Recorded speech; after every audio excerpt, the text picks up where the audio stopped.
आयुर्विज्ञान कार्यक्रम में आप सभी दर्शकों का स्वागत है। दर्शकों, देखा जाए जो हमारा शरीर है ये एक अनमोल वस्तु है हमारी, और सृष्टि की उत्कृष्ट रचना है। उत्कृष्ट ही नहीं, सर्वो उत्कृष्ट, सबसे ज्यादा ये उत्कृष्ट जो है, इससे बड़ी कोई रचना सृष्टि की नहीं है। और हमारे लिए ये एक अनमोल वस्तु है, विलक्षण वस्तु तो है ही है ये। ऐसा क्यों? अनमोल इसलिए है कि इसका एक एक अंग भी विलक्षण है, इसलिए ये सर्वो उत्कृष्ट रचना है सृष्टि की। अगर हम इसका एक अंग भी कहीं हमारा विकार से खराब हो जाए तो हम कहीं लेने जाए तो ये मिल नहीं सकता है। पूरे शरीर की बात ही अलग है। लेकिन आज हम बात करेंगे शरीर के सिर्फ एक ही अंग की, जिसे हम कान कहते हैं, ईयर कहते हैं। क्या ये कान जो है ये कितना अनमोल है हमारे शरीर के लिए और कितना महत्वपूर्ण है। अगर इसको कहीं विकार या जो रोगग्रस्त हो जाता है तो हमें कितनी तकलीफ आती है, किस प्रकार हम इसका उपचार कराएं, और जहां ऐसे रोगों से हम कैसे दूर रह सकते हैं, छुटकारा पा सकते हैं जो हमारे कानों को रोग लगे नहीं। इस पर बात करने के लिए, इस पर चर्चा करने के लिए आज हमारे स्टूडियो में उपस्थित हुए हैं डॉक्टर कमल किशोर जी, जो गवर्नमेंट मेडिकल कॉलेज जम्मू में ENT डिपार्टमेंट के प्रोफेसर भी हैं और HOD भी हैं, डिपार्टमेंट विभागाध्यक्ष भी हैं। डॉक्टर साहब, आपका बहुत बहुत स्वागत है हमारे स्टूडियो में। डॉक्टर साहब, वैसे शरीर का एक एक अंग का अपना अपना महत्व है, अनमोल है। जैसे मैंने पहले ही कहा है कि इसका कोई कीमत नहीं है हमारे शरीर की, और पूरे सृष्टि की, संसार में जितनी चीजें हैं, जितनी रचनाएं हैं, तो उससे ये सबसे बढ़िया है, विलक्षण है। क्योंकि ये एक ऐसी रचना की है मानव शरीर, इसने आगे अपनी रचना कर दी है। दो सृष्टियां, एक तो प्राकृतिक सृष्टि है, एक मानवीय सृष्टि है। तो ये मानव कितना हमारा शरीर अनमोल है, और हम इसी के माध्यम से सारे कार्य कर सकते हैं। तो हम बात कर रहे हैं डॉक्टर साहब कान की। कान में कौन कौन से रोग होने की संभावना रहती है, और कौन कौन से ऐसे रोग हैं जिनसे हम बच सकते हैं अगर थोड़ी से भी हम उस पर ध्यान दें? सर, जहाँ तक तो कान के बचाने की हम बात करते हैं जी, तो कान का बचाना जो है, जब बच्चा माँ के पेट में होता है ना, वहीं से शुरू हो जाता है। जी, पहली बात तो देखना चाहिए कि जब कोई औरत गर्भवती है, अगर उसको कोई प्रॉब्लम है, जैसे उसको सिफिलिस है, उसको कोई जैसे टार्च टेस्ट हम करवाते हैं, टॉक्सोप्लाज्मोसिस है, जहाँ कोई बीमारी है, तो उसका उपचार बहुत जरूरी है।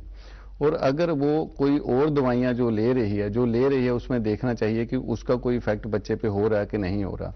जहाँ कोई कभी वो बीमार हो जाती है, कोई मेडिसिन लेती है, तो उसका भी देखना चाहिए कि उस पर कुछ इफेक्ट है कि नहीं है।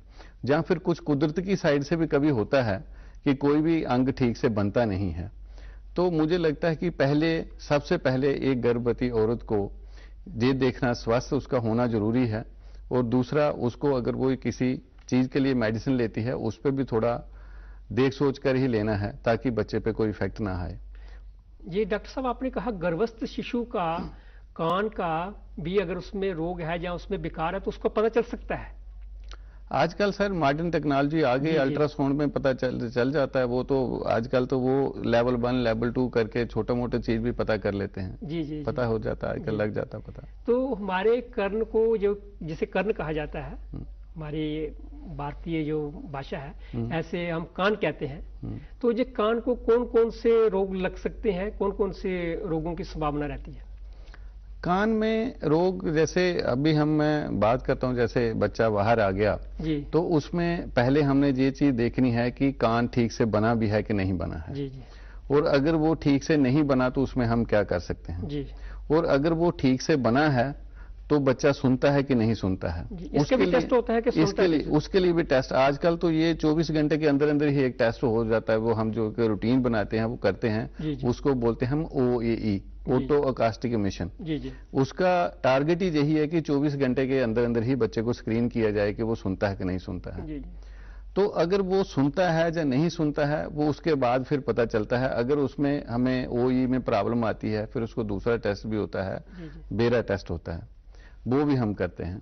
फिर अगर उसमें भी प्रॉब्लम हमें आती है कि इसमें भी प्रॉब्लम है, तो फिर उसके अलग अलग उपचार हैं। अगर तो उसमें जैसे नस वीकनेस है, तो छोटे बच्चे में जैसे आज साल का हो जाए तो उसमें आजकल कॉकलियर इम्प्लांट भी हो जाता है। तो अगर बच्चा थोड़ा बड़ा जैसे हो जाता है, जहाँ उसमें नस कौन सी जो सेंसरी सुनने की नस ऑडिटरी नर्व होती है, हाँ वो होती है, तो आजकल वो भी हो जाती है। और अगर वो मैंने बोला अगर कंजेनिटली कुछ प्रॉब्लम है तो पहले हम उसको टेस्ट करवा कर देखेंगे, अगर उसका सर्जिकल ट्रीटमेंट हो सकता तो वो सर्जिकली भी करेंगे। तो कॉकलियर इम्प्लांट होता है, तो अगर नस बैठी है तो कॉकलियर इम्प्लांट कर सकते हैं। डॉक्टर साहब ये आपने रोगों के बारे में बात की है, लेकिन इससे पहले देखा जाए तो आदमी को जो पेशेंट होता है जब तक उसको दर्द नहीं होगी, ईयर पेन, कान की दर्द ना हो या कान में इन्फेक्शन ना हो, तो वो डॉक्टर के पास नहीं जाएगा। क्या जो पेन होती है और जो इन्फेक्शन होती है इंटर रिलेटेड है? इन्फेक्शन होगी तो पेन होगी, जब बिना इन्फेक्शन के भी पेन हो सकती है? नहीं, कान में कभी रैफिड पेन भी होती है, जैसे गले में दर्द हुई, जहाँ कान की जहाँ दांतों की दर्द भी कभी कान में चली जाती है, लेकिन कान में खुद भी इन्फेक्शन होती है, उसका दर्द भी हो जाता है, जिसको हम एक्यूट ओटाइटिस मीडिया कहते हैं। और जब एक्यूट ओटाइटिस मीडिया अगर नहीं ठीक तरीके से मैनेज किया जाए तो कभी वो पर्दे में छेद हो जाता है, फिर पस बाहर आने लगती है। तो वो उसकी भी मैनेजमेंट जरूरी है। अगर उसका प्रॉपर मैनेजमेंट उसी समय हो जाए तो वो जो है कम से कम पर्दा फटने से बच जाता है और बंदा आगे के लिए स्वस्थ रहता है। अगर वो छोटी एज ग्रुप में जैसे साल, 2 साल, 3 साल का हो जाता है, अगर उसमें पास आना शुरू हो जाती है तो उसमें सर्जिकल मैनेजमेंट भी यूजुअली हम 6 साल से 8 साल से ऊपर ही करते हैं। तो तब तक बच्चे को बेचारे को जब भी उसको जुकाम खांसी लगेगा उसका कान बहना शुरू हो जाएगा, तो उसमें हमें प्रॉब्लम हो जाती है। लेकिन उसके बाद अगर जरूरत पड़े तो हम उसका ऑपरेशन कर सकते हैं। डॉक्टर साहब एक होता है जन्मजात से बहरापन, हियरिंग लॉस होता है, एक होता है हियरिंग लॉस अपने आप शुरू हो जाता है, जैसे आंख में दृष्टि कम होना 40 साल के बाद शुरू हो जाता है। डॉक्टर कहते हैं ये नॉर्मल फिनोमेना है आपके बॉडी का, इसलिए घबराइए नहीं, चश्मा लगा लीजिए या कोई दवा डालिए। ऐसे जो हियरिंग लॉस होता है, कान में बहरापन आना शुरू होता है, ये भी एक हमारे शरीर का धर्म है कि इस उम्र के बाद शुरू हो जाएगा या पहले ही हो किसी और कारणों से होता है? नहीं, यूजुअली जो इसमें होता है कि 65 जिसको 65 साल की उम्र के बाद ही जो age related hearing loss usually इंसानों में होता है। लेकिन अगर वो डायबिटिक है, जहां उसको हाइपोथायराइड है, जहां कोई और उसको क्रोनिक इलनेस है, तो उसको थोड़ा पहले भी आ सकता है। अदरवाइज जो एज रिलेटेड हियरिंग जिसकी हम बात करते हैं, जैसे हम कर रहे हैं उम्र के साथ जो होता है, जैसे आंख कमजोर हो जाती है, ऐसे कान भी कमजोर हो जाते हैं, लेकिन उसकी उम्र जो है 65 साल के बाद ही हम कंसिडर करते हैं कि बाद हुआ तो फिर वो अगर 65 साल से पहले बहरापन आ रहा है, इसका मतलब कोई रोग या कोई हमें फिर उसको कारण ढूंढना पड़ेगा हमें। अगर उससे पहले आ रहा है, मैंने तभी बोला कि वो डायबिटिक होगा, हो सकता है पहले आ जाए, कोई हाइपोथायराइड होगा पहले आ जाए, कोई और बीमारी है तो उसकी वजह से पहले आ जाए, उसके बजाय उससे पहले हम यूजुअली उसको ये है कि एवेल्युएट करना पड़ेगा। अदरवाइज हम जो एज रिलेटेड हियरिंग लॉस है उसकी एक आम गाइडलाइन जो है वो 65 के बाहर ही है। डॉक्टर साहब, कान के संबंध में विश्व स्वास्थ्य संगठन के जो आंकड़े हैं वो बहुत चौंकाने वाले हैं, अलार्मिंग है। उन्होंने कहा है कि 2050 तक 2.5 अरब आबादी पूरे विश्व की जो है वो बहरेपन से किसी न किसी लेवल में ग्रस्त हो जाएगी, अर्थात हर 4 में से 1 आदमी 2050 में हमारी आबादी जो है विश्व की वो 10 अरब तक जाएगी, उसमें 2.5 अरब जो है वो इसकी शिकायत हो जाएगी। तो इतना जो हो रहा है, ये क्या कारण है कि इतना बहरापन जो आ रहा है? ये मुझे लगता है कि जो ज्यादा बहरापन आ रहा है तो ये इंडस्ट्रियलाइजेशन की वजह से है, ज्यादा शोर शराबे की वजह से है, हर जगह डीजे लग जाते हैं, हर जगह ये जो साउंड पोल्यूशन जो हो रहा है ये उस वजह से हो रहा है। ध्वनि प्रदूषण जो है, ध्वनि प्रदूषण बहुत ज्यादा है, ऑटोमोबाइल बहुत ज्यादा हो गए हैं, हर जगह आप जहां जाते हैं किसी भी फंक्शन में डीजे तो होता ही होता है। तो ये साउंड जो हियरिंग लॉस है जो बढ़ता जा रहा है। जो एटमॉस्फेरिक में जैसे जहाज चलते हैं, उनका भी तो असर पड़ता है, इंडस्ट्रियल जैसे ट्रेन चलती है। नहीं, उसके भी एक लेवल होता है हियरिंग लॉस का कि जहां तक इतना लेवल होता है, जैसे गवर्नमेंट रिकॉग्नाइज जितना लेवल है उससे ऊपर जब होता है तो वो इरिवर्सिबल डैमेज कर देता है। डॉक्टर साहब, इससे उल्टे एक बीमारी होती है कान की। एक तो हो गया बहरापन, सुनाई नहीं देना, एक होता है कि हर समय सुनाई देता रहता है, उसमें कोई ना कोई आवाज कान में बजती रहती है, टिनिटस जिसे कहते हैं। टिनिटस। ये क्या है टिनिटस? इसका क्या है? ये बीमारी है कोई या मतलब ये नहीं? एक टिनाइटिस बेसिकली सब्जेक्टिव भी होता है, ऑब्जेक्टिव भी होता है। एक तो पेशेंट का अपना सिम्टम है, जी जी। सब्जेक्टिव भी होता है कि पेशेंट को लगता है कि मेरे कान में टक टक बज रहा है, जी जी। लेकिन हमें पता नहीं। कईयों को हमें भी पता चल जाता है कि टिनाइटिस का कारण क्या है। कईयों को है कि कोई आवाज होती नहीं है बेसिकली, लेकिन उनको बास होता है कि मैं ऐसे मुझे रिंगिंग सुनाई दे रही है। वैसे भी होता है कि यूजुअली जो होता है, जो हमारे अंदर की कान की आवाज है ना, उसकी बाहर की साउंड का उस पर मास्किंग इफेक्ट होता है। जी जी। कई बार पेशेंट को बहरापन आ जाता है, बहरापन ज्यादा आ जाता है, चाहे वो कंडक्टिव डेफनेस भी हो, चाहे सेंसिटिव डेफनेस हो। अगर वो बहरापन ज्यादा आ जाता है तो उसको वैसे ही टिनाइटिस हो जाता है। जी जी। तो फिर उसकी नसें कई बार कान की वीक हो जाती हैं, नसें वीक होती हैं, तब भी उसको टिनाइटिस होना शुरू हो जाता है। एक और शिकायत रहती है कान के रोगियों को, उनको कोई तकलीफ नहीं होती है। कुछ होते हैं जैसे पानी बहना, कपालन या उसमें बहना, जो कोई फ्लूइड होता है वो बहना, उसका क्या वो कोई बीमारी है या ऐसे ही? नहीं, वो बीमारी ही है बेसिकली। इसको इग्नोर नहीं करना चाहिए। वो तो बड़े आराम से उसका ऑपरेशन किया जा सकता है। अगर तो उसका कई बार सिर्फ पर्दा ही डैमेज होता है तो हम उसका ऑपरेशन कर सकते हैं, जिसको हम बोलते हैं मेरिंगोप्लास्टी। तो उसका पर्दा नया डाला जा सकता है ताकि उसका आगे से कान बहना बंद हो जाए। और अगर उसके कान के आगे की हड्डियां भी खराब हैं तो उसको भी आजकल उपचार में लाया जा सकता है, वो भी ठीक किया जा सकता है। तो कान का बहना मुझे लगता है कि ये रोग है, इसको लाइटली नहीं लेना चाहिए। ये रोग है तो तभी तो है। ऐसे लोगों को ऐसे होता है कि कान बहना पस आम होती है, आम नहीं है। पस क्यों आएगी, आम क्यों है? एक पस होती है, फ्लूइड कहते हैं। एक हमारी भाषा में उसको कपालन कहता है। जो कपाल से मतलब कपाल हो गया, हमारे सिर से जो फ्लूइड निकलता है वो कपाल निकलती है। क्या वो खतरनाक होती है? हाँ, बहुत खतरनाक होती है। जी जी। वो के उसका कोई कारण हो सकता है बहने का?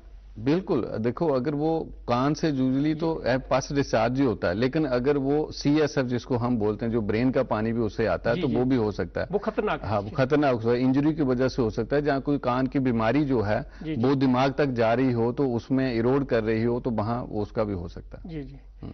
इसका बेस्ट ट्रीटमेंट हियर लॉस का, बहरपन का क्या है? जो हियरिंग एड्स होती है, बाहर से कोई उपकरण लगाना या कोई इसका इलाज होता है? देखो सर, जो बहरेपन से लोग जूझ रहे हैं उनके लिए क्या सलाह देंगे आप? मैं तो ये कहता हूं कि पहली बात तो उसको अपने ENT स्पेशलिस्ट के पास जाना चाहिए। कुछ रोग जो हैं जिनकी ऑपरेशन से इलाज हो सकता है, उसको ऑपरेशन से इलाज हो जाएगा। जैसे कान का पर्दा खराब है, कान की हड्डियां खराब हैं, तो वो ऑपरेशन से ठीक की जा सकती हैं। उसके बाद उसकी सुनाई भी वापस आ जाएगी और उसको ठीक हो जाएगा। उसको किसी चीज की जरूरत नहीं है। लेकिन अगर उसके कान के अंग पूरे बने हैं, सब कुछ ठीक है, अगर उसके सुनने की नस वीक है, तो उसके लिए फिर मशीन लेना है। और उसके लिए मशीन भी ऐसे डायरेक्ट नहीं है, उसमें भी एक ग्रेडिंग होती है। Mild, moderate, moderately severe, profound hearing loss. बहरापन का स्तर कौन सा है? स्तर कौन सा है? और सबसे पहली बात है, किसी भी ट्रीटमेंट के लिए हमें पहले ये जानना है कि कौन सी टाइप का हियरिंग लॉस है और कितने दर का है। जी जी। ठीक है। अगर हम पहले देखते हैं कि ये हियरिंग लॉस भी 2-3 टाइप के होते हैं। कंडक्टिव होता है, जी, मिक्स्ड होता है और सेंसिटिव होता है। उसके भी अपने अलग अलग काम कार्य वो हैं, काजेज हैं कि कैसे होता है, फिर उसकी डिग्री कितनी है, माइल्ड है, मॉडरेट है, सीवियर है। कहने का तात्पर्य, अगर किसी को ऐसी शिकायत है बहरेपन की, तो उसको पहले डॉक्टर के पास, स्पेशलिस्ट पे जाके इलाज कराना चाहिए। डॉक्टर साहब, आप हमारे स्टूडियो में आए, बहरेपन का रोग जो है इसके बारे में, कान के जो अन्य रोग है उसके बारे में जानकारी दी है, हमारे दर्शकों को उपलब्ध कराई है। इसके लिए आपका बहुत बहुत धन्यवाद करते हैं। धन्यवाद, बहुत बहुत धन्यवाद। दर्शकों, आपका भी बहुत बहुत धन्यवाद।